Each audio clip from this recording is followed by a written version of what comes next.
एक शांत सी सुबह और एक घर जो कुछ ही देर में एक खौफनाक मंजर में बदलने वाला था। 3 कत्ल, ना कोई चोरी ना कोई शोर, बस ठंडे दिमाग से सोच समझ कर किया गया खून। एक एक्स हस्बैंड जो कर्ज में डूबा हुआ था और पैसे की लालच में पागल, और एक वीडियो रिकॉर्डिंग इतनी परफेक्ट कि यकीन ही ना हो, और एक किताब जिसमें हर कदम साफ साफ लिखा था जो एक खौफनाक सच तक ले जाता है। ये एक ऐसा मर्डर था जिसे किताब पढ़कर अंजाम दिया गया। 3 मार्च 1993 की सुबह मिल्ड्रेड हॉर्न की बहन सिल्वर स्प्रिंग मैरीलैंड में उसके घर पहुंची। पहली नजर में ही उसे कुछ गलत लगा। गैराज के दरवाजे खुले थे और मिल्ड्रेड की मिनी वैन गायब थी। घर के अंदर कदम रखते ही उसके सामने ऐसा मंजर था जिसकी उसने कभी कल्पना भी नहीं की थी। घर में 3 लोग मरे हुए थे। 43 साल की मिल्ड्रेड हॉर्न, उसका 8 साल का बेटा ट्रेवर और उसकी नाइट नर्स जैनिस सॉन्डर्स। बेरहमी से किया गया ट्रिपल मर्डर। कुछ ही मिनटों में पुलिस मौके पर पहुंच गई। बेडरूम के अंदर 43 साल की मिल्ड्रेड हॉर्न फर्श पर पड़ी थी। सिर में 3 गोलियां मारी गई थीं।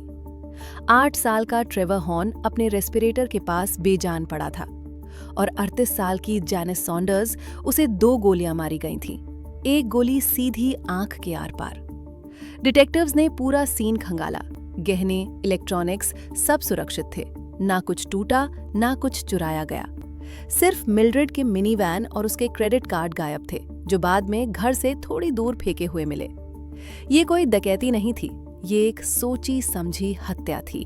डिटेक्टिव्स ने छानबीन शुरू किया और एक नाम बार बार सामने आने लगा, लॉरेंस हॉर्न, मिल्ड्रेड का एक्स हस्बैंड, लॉस एंजलिस का रहने वाला, एक पूर्व साउंड इंजीनियर। कभी वो म्यूजिक इंडस्ट्री की लेजेंड्स के साथ काम करता था, the four tops, smoky Robinson.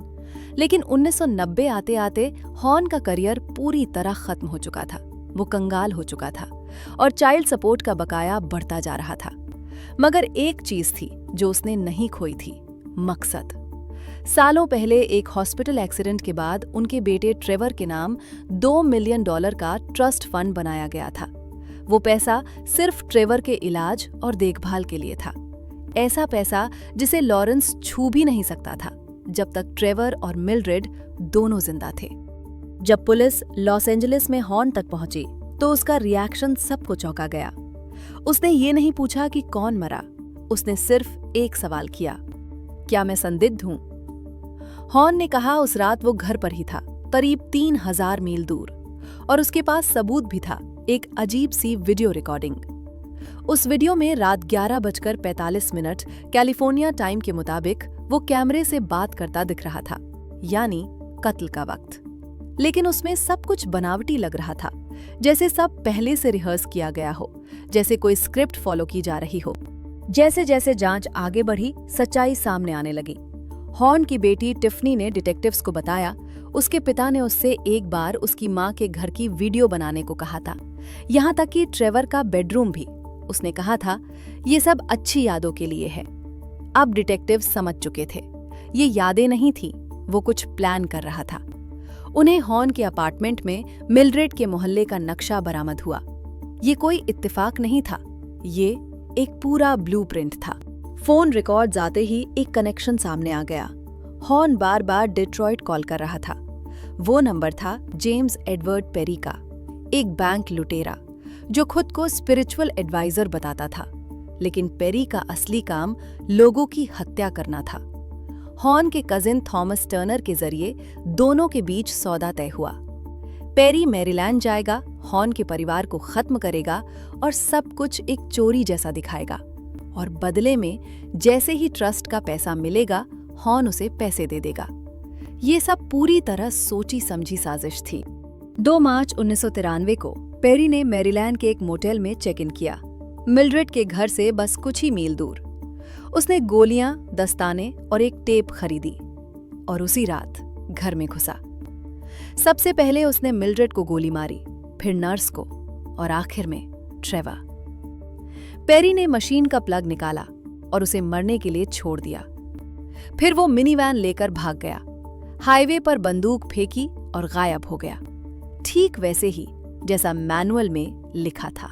जब पुलिस ने पेरी के घर की तलाशी ली तो उन्हें एक किताब मिली जिसका नाम था हिटमैन। ये किताब कोलोराडो की एक असली कंपनी पैलेटिन प्रेस ने छापी थी।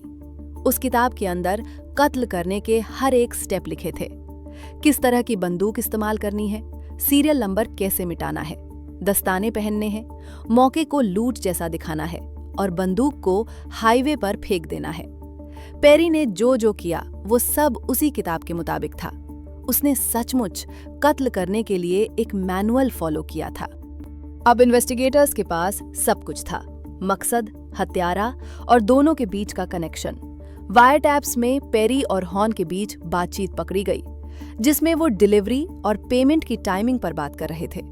इसके बाद डिटेक्टिव्स ने वेस्टर्न यूनियन ट्रांसफर्स ट्रैक किए जो लॉस एंजलिस से डेट्रॉयट भेजे गए थे। पैसे एक नकली नाम से भेजे गए थे, जॉर्ज बर्नार्ड शॉ, एक ऐसा आदमी जो सालों पहले मर चुका था। यही आखिरी कड़ी थी जिसने सब कुछ साफ कर दिया। 19 जुलाई 1994 को FBI एजेंट्स ने लॉस एंजलिस में हॉर्न के अपार्टमेंट को घेर लिया। बिना किसी विरोध के उसने सरेंडर कर दिया। कुछ ही घंटों बाद डेट्रॉयट में पेरी को लगा कोई उसका पीछा कर रहा है। गुस्से में वो खुद ही FBI ऑफिस पहुंच गया शिकायत करने।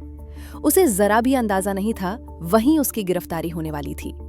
मिस्टर पेरी, आपको ट्रिपल मर्डर के आरोप में गिरफ्तार किया जाता है। बस वहीं सब खत्म हो गया। 1995 में जेम्स पेरी का ट्रायल शुरू हुआ। ज्यूरी को फैसला लेने में बस कुछ ही घंटे लगे। सभी आरोपों में दोषी। पहले उसे मौत की सजा मिली, फिर घटाकर उम्र कैद कर दी गई। 1 साल बाद लॉरेंस हॉर्न उसी अदालत के सामने खड़ा था। वो भी दोषी ठहराया गया, 3 उम्र कैद। दोनों में से किसी ने भी अपना जुर्म कबूल नहीं किया। लेकिन कहानी कोर्टरूम में खत्म नहीं हुई। पीड़ित परिवारों ने एक मुकदमा दायर किया, कातिलों के खिलाफ नहीं बल्कि हिटमैन किताब के पब्लिशर पैलेटिन प्रेस के खिलाफ। परिवारों ने तर्क दिया कि इस किताब ने हत्या में मदद और समर्थन किया और वो मुकदमा जीत गए। पब्लिशर को लाखों डॉलर चुकाने पड़े और उसने किताब को हमेशा के लिए बाजार से हटा दिया।